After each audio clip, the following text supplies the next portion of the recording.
session now. But during your pre-lunch session, you mentioned in your PPT about the vigilance and security your company focuses on. So, can you just brief us something about what are your future goals towards this sector in terms of vigilance? As I told you now that the kind of pilferage that we are talking about is of the order of 20,000 crores. So if we can say part of it, that itself is a huge gain for the company. So what we are looking at is that progressively how best we can minimize that. So we are always constantly thinking about new and new interventions which we can do to ensure that these pilferages are curtailed. For example, slowly we are looking at various additional mechanisms to ensure that how best we can coordinate with railways, for example, because during the transit through the railways also there is pilferages.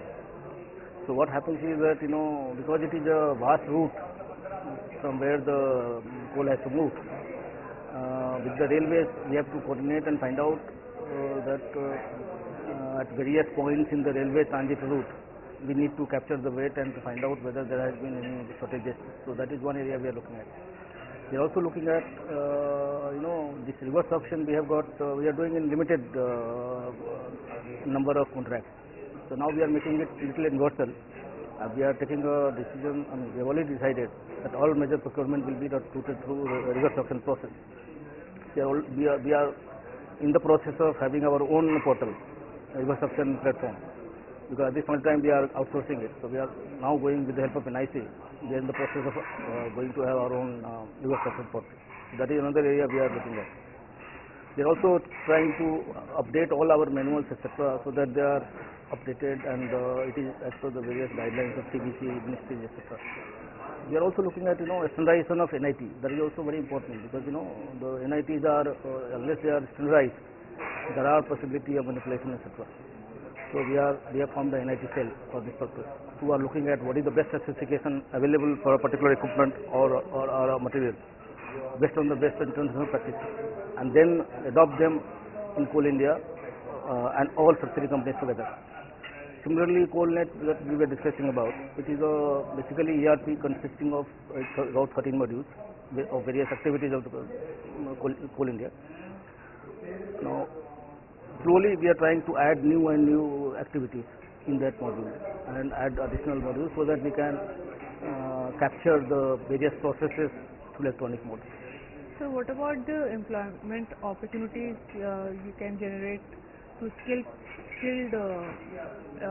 youngsters maybe? I mean, what can PSU do on that? I mean, in earlier sessions in Oxal, we were discussing about how PSUs can also generate employment for the unskilled and semi-skilled youth. Any views on that? As you know, at this point of time we have got about 3.5 lakh employees. That out of that about 20,000 is executives, another are non-executives. Now you will be happy to know that last 3 years we have added about 5,000 new executives. Mostly they are engineering graduates who have been recruited as management trainees in various departments of the Coal India. Now that process we are continuing. Every year we are recruiting so that we are able to replace the retiring people to begin with, and also new and new mines are getting opened. So to man those mines we also require additional manpower, both the executives as well as non-executives. So that process is also on. We have also got some our own program whereby we replace people who are sick, etc. They can replace with their own choice of candidate. Okay. Then we are also looking at wherever we acquire land, we give jobs. So additional jobs are created because of the additional land we acquire for mining purposes. To that extent, both executive and non-executive, there is a huge opportunity getting created in Coal India. In fact, we try to get the best available talent. So we are going for campus recruitment to IITs, to NITs, etc. So that we can ISM, so that we can get the best manpower. So what are your takeaways from this PSU summit? This summit is very important because we have been able to discuss various aspects of functioning of a PSU.